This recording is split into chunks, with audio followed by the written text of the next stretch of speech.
رحیم السلام علیکم ورحمۃ اللہ وبرکاتہ۔ یہ کلمات پڑھیں پھر کمال دیکھیں۔ بری تقدیر سے بچنے کی دعا۔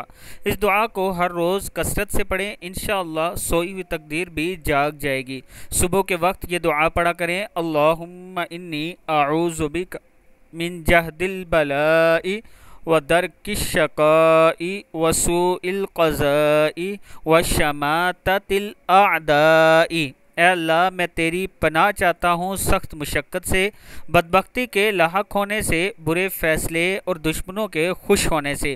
پھر پڑھ لیں، اللہم انی اعوذ بک من جہد البلاء ودرک الشقاء وسوء القضاء وشماتۃ الاعداء۔ اللہم انی اعوذ بک من جہد البلاء ودرک الشقاء وسوء القضاء وشماتۃ الاعداء۔ صدق اللہ العظیم۔